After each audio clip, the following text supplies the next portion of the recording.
Salve, confrades e consolo, irmãos e irmãs do vinho. Eu hoje vou fazer um vídeo para falar sobre as fases de uma degustação de um vinho. Eu estou aqui acompanhado pelo Gato Negro, um Cabernet Sauvignon 2018 do Chile, e vou mostrar algumas etapas de como se faz para degustar, para abrir e para degustar, para apreciar um bom vinho, como este aqui. Para abrir a nossa garrafa, bom é esse abridor de 2 tempos. Os profissionais, a maioria deles utilizam esse abridor de 2 tempos, tá? Ó, então, a primeira coisa a fazer é tirar essa cápsula aqui que protege o teu vinho de impurezas, de sujeira, etc, né? Então você tira aqui no segundo degrauzinho, tá?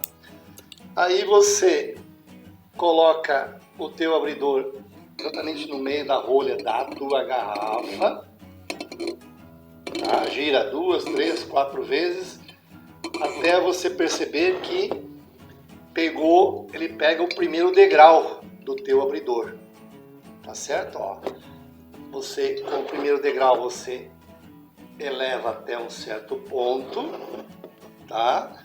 E no próximo você utiliza o segundo degrau. Tá aqui, ó.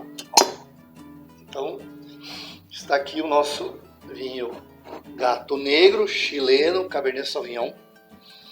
É bom que você dá uma cheiradinha na rolha, né? Por que você cheira a rolha? O pessoal fala, esse é eno chato. Pega essa rolha aí e bota em qualquer lugar, né?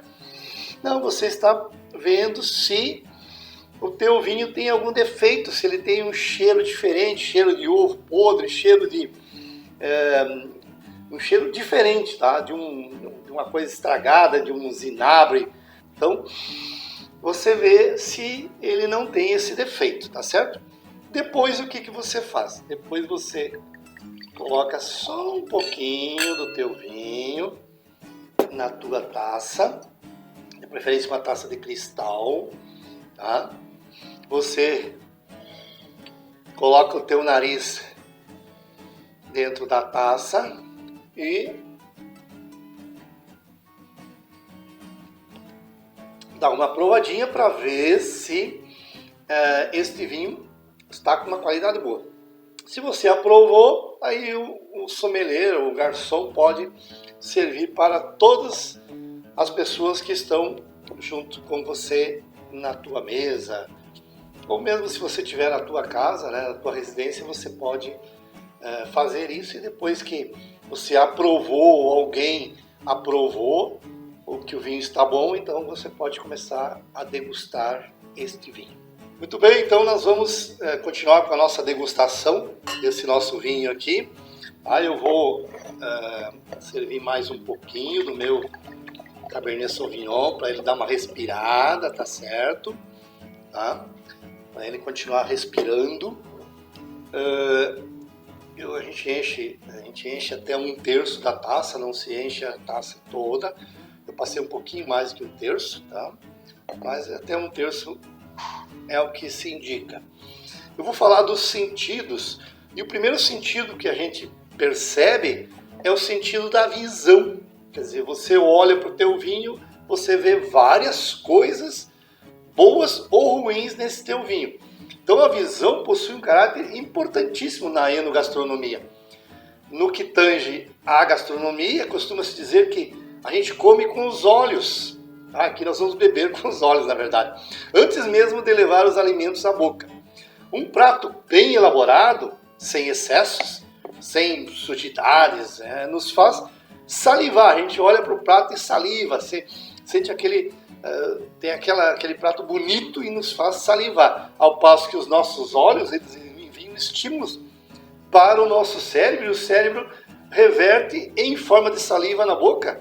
E instintivamente a gente começa a comer. Com as bebidas da uva também ocorre o mesmo. Uma bebida de coloração viva, como esta aqui, com presença de reflexos intensos e sem resíduos, quando esses não são desejáveis, tá? Aqui não tem resíduos, a gente tem alguns resíduos que aparecem que são indesejáveis. Esse aqui não tem nenhum resíduo indesejável. ele estimula o nosso cérebro, tanto quanto um belo prato bem organizado, como eu falei. Então busque realizar, tanto no alimento quanto na bebida, uma análise visual, destacando as colorações e as intensidades. No caso das bebidas, busque identificar também a limpidez e a transparência desse líquido. Esse aqui não tem transparência, porque ele é um vinho tinto. Então, durante uma degustação, o exame visual é o primeiro a ser realizado. A gente olha, né, colocando em xeque as características e a qualidade desse produto. A gente quer ver se esse produto tem boa qualidade. Como podemos observar, neste vinho aqui, a gente inclina a taça para que ela seja observada a coloração real do vinho, localizadas não na parte interior, como eu comento fazendo, mas principalmente nas bordas da bebida, no espaço mais distante dos olhos, assim você olha para as bordas do teu vinho. Ainda relativo à bebida, o vinho, que eu também falei da comida, para uma melhor performance da análise visual, realiza atividade tendo como base uma superfície branca. É bom você ter uma folha branca, tá? Eu não coloquei aqui, mas porque esse meu vinho aqui é bastante tinto, né? Então, isso facilitará a compreensão da coloração, tornando as nuances provenientes de cada casta mais facilmente perceptíveis. Lembre-se que de cada casta possui características próprias, cada uva possui características próprias, e que essas características serão vistas na análise visual. Então, para tanto, observe o espectro colorimétrico dos vinhos, que iniciam com vinhos brancos de baixa coloração e intensidade, como o amarelo palha, passam por diferentes tipos de rosés, desde a leve coloração de pêssego aos intensos avermelhados, como este aqui, culminando em vinhos tintos e leve e de intensas colorações. Esse aqui tem uma coloração bastante intensa. Eu estou mostrando para vocês no vídeo as nuances, né? as colorações que podem existir nos vinhos. Então a gente vê assim que a análise visual assim, nos permite também a observância do teor alcoólico da bebida. O álcool pode ser um limitante para a compreensão plena de outros traços sensoriais. E nos vinhos pode ser notado a partir de suas lágrimas. Inclina a taça.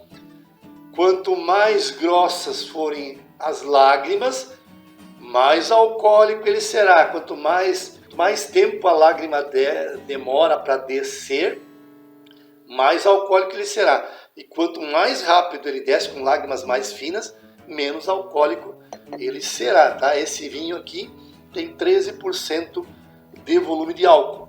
Como a gente não consegue ver muito bem assim, eu vou colocar uma foto mostrando um vinho tinto com as lágrimas grossas, tá? Então esse vinho tinto que eu estou mostrando para vocês é um vinho que tem bastante teor alcoólico. Não é o caso desse aqui que eu estou degustando. E no caso de bebidas gaseificadas, a gente deve observar o perlage. O que é o perlage? É um conjunto de bolhas que tem na tua taça. Você tem uma taça um pouquinho mais fechada. Então, para reconhecer o tipo de espumante, os espumantes produzidos pelo método Champenoise, que é um método tradicional. Champenoise a gente não pode falar aqui no Brasil, porque Champenoise é uma marca registrada na França. Então, é o método tradicional que o produtor todos os dias vai lá e gira 90 graus, né, a garrafa.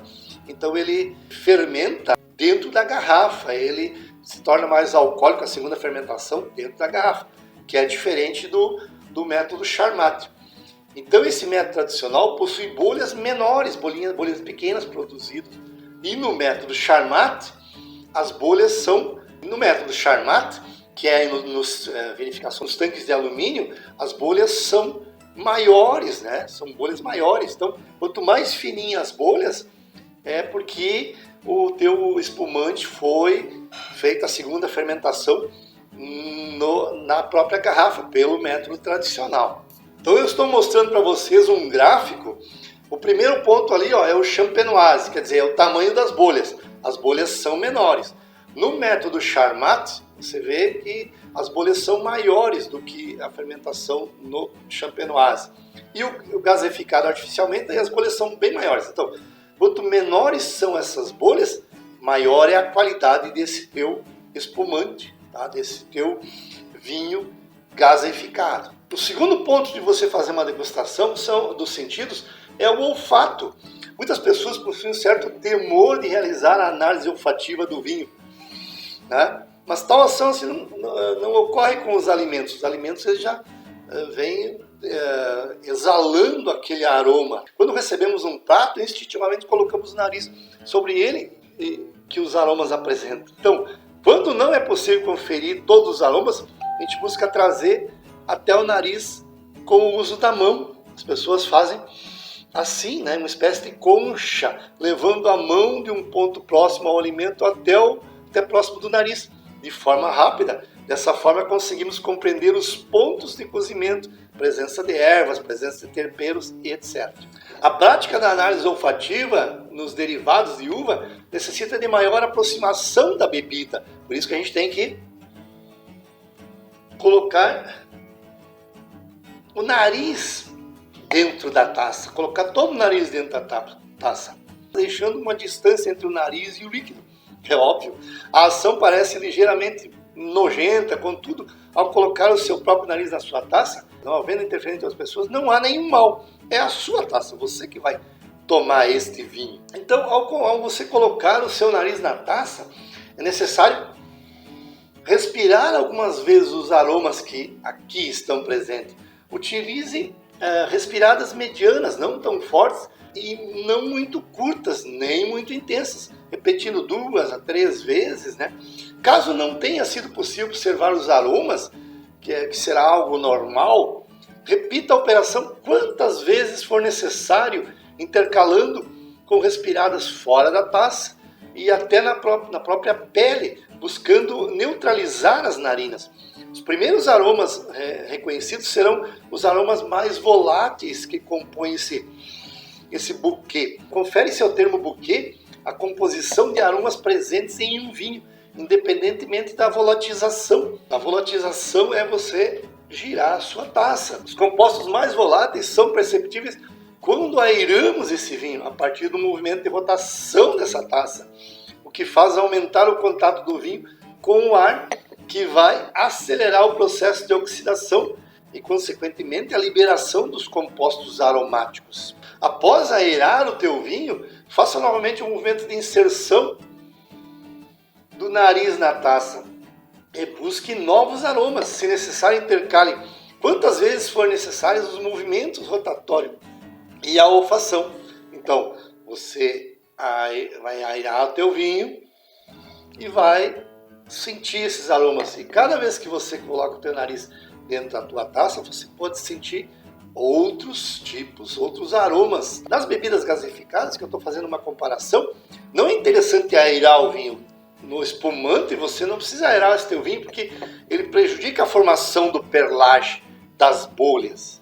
Os aromas dos vinhos eles podem ser classificados como primário, secundário e terciário, conforme o quadro que eu vou mostrar para vocês. O aroma primário é característica de um vinho jovem, frutado, que conserva o aroma da uva, geralmente verificado para atingir essa característica. Então, o aroma primário é o aroma próprio dessa uva que foi vinificada.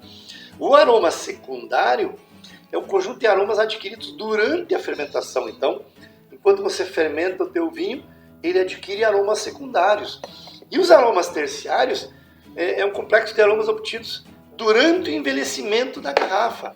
Então a gente tem aromas primários, que é próprio da uva, aromas secundários, que é próprio da fermentação, e os aromas terciários que eles se formam quando você está envelhecendo esse teu vinho na tua adega. Bom, a gente sabe que também é possível que ao realizar assim, a análise olfativa de um vinho, alguns aromas indesejáveis sejam notados pronunciadamente. Esses aromas podem ser decorrentes de problemas ocasionados na matéria-prima, na uva ou nos processos de produção. Em alguns casos, os odores indesejáveis podem ser decorrentes do processo de arrolhamento ou acondicionamento.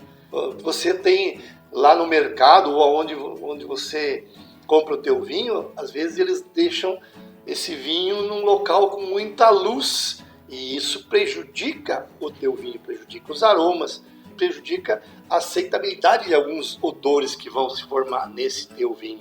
Os aromas que a gente pode perceber que são ruins, por exemplo, o aroma acético, o aroma de vinagre, ou o acetato, um aroma de verniz, que a gente não gosta, ou o ácido sulfídrico, parece um ovo podre, né? Esse aroma de ovo podre também não é tão bom. O ácido sórbico, que é um gerânio, também não é um aroma bom. O sulfito de hidrogênio parece um alho, né? Acetaldeído parece uma coisa oxidada. Tem o ácido lático, que parece com queijo, com chucrute. E tem o anidrido sulfuroso, parece um fósforo queimado. A gente acende o fósforo e tem aquele cheirinho. Tem o cheiro de buchonnet, que é um bolor, né? O bolor que dá. Aí tem também o aroma de gambá, que é o tralinato de metila, que é aquele aroma de gambá, tá? Ele é aceitável e não é aceitável. Algumas pessoas não gostam. Aí o terceiro sentido é o sentido do paladar. Então, como a gente pode imaginar, o paladar é essencialmente o mais apreciado dos sentidos quando envolvemos alimentos e bebida. Responsável por tudo que envolve as características gustativas é o nosso paladar. Então, com a ajuda primordial da nossa língua, a gente sabe que a língua que nos mostra vários gostos. Esse gosto na língua tem a função preponderante na alimentação humana, pois permite que os indivíduos, permite que nós, né, selecionar alimentos e selecionar bebidas. Tá? A língua é responsável por caracterizar os principais gostos: doce, salgado, ácido, amargo, umami. Eu vou mostrar para vocês uma foto de uma língua mostrando aonde a gente sente esses sabores. Por exemplo, lá no fundo da língua a gente sente o amargo. Do lado, na ponta da língua, o doce. Então lá no fundo o amargo, na ponta da língua o doce. No meio, aquele sabor umami. E bem perto aqui da ponta da língua, mas não muito para trás, dos dois lados a gente sente salgado. E um pouquinho para trás da língua a gente sente aquele ácido. Então a gente vê se o nosso vinho tem uma acidez. Quando ele tem bastante acidez, as laterais da nossa língua ela fica bastante úmida por causa dessa acidez. E quando o nosso vinho ele é muito tânico, tem muito tanino, ele seca a parte de trás da nossa boca por causa da questão do amargo, tá? Desse amargor que a gente sente nos taninos, mas que é muito bom para a nossa saúde. Para alcançar a plenitude de uma análise gustativa, além de conhecer o potencial dos gostos que você sente na língua, deve-se fazer um movimento de colocar uma porção de vinho na boca lentamente.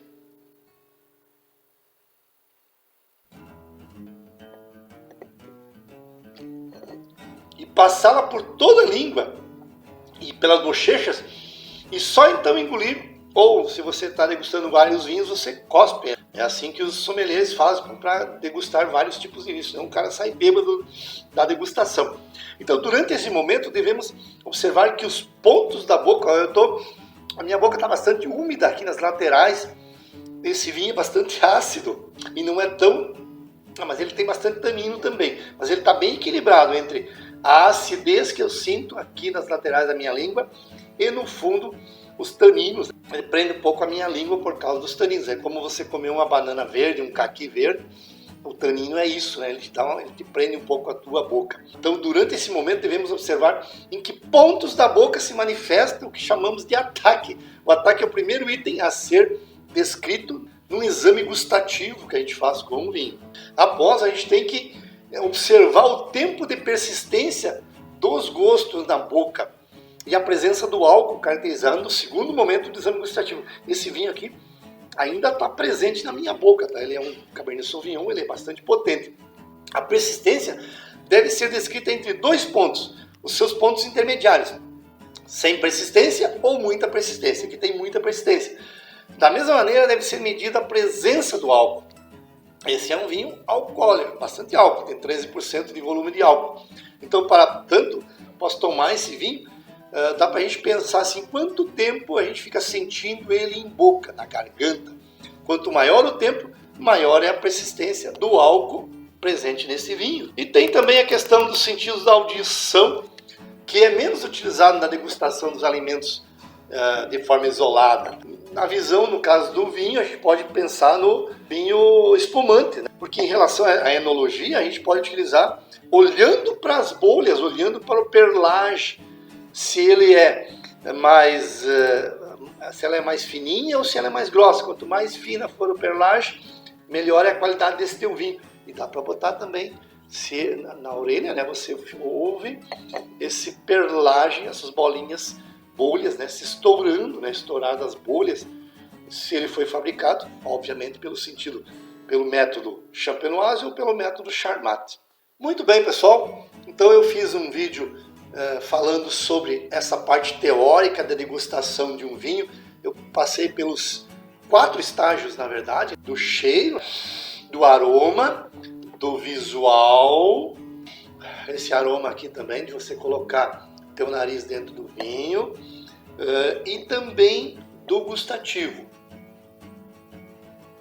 Mas também a questão do auditivo, né, que a gente pode ouvir aí esses estalarzinhos das bolhas, desse perlage de um vinho espumante. Eu agradeço a todos, eu peço que vocês curtam o meu canal. Eu faço com todo carinho esses vídeos, porque eu gosto, porque eu amo. Então curta o meu canal, se inscreva nesse meu canal. Eu quero fazer esses conhecimentos chegar a muitos lugares, para muitas pessoas, para a gente democratizar o beber o vinho. Hoje em dia tem muitos profissionais que vendem cursos de vinho, e eu estou colocando gratuitamente para que você possa aprender e possa se inteirar sobre o mundo dos vinhos. Um abraço a todos e até o próximo vídeo. Cheers! Saúde! Santé!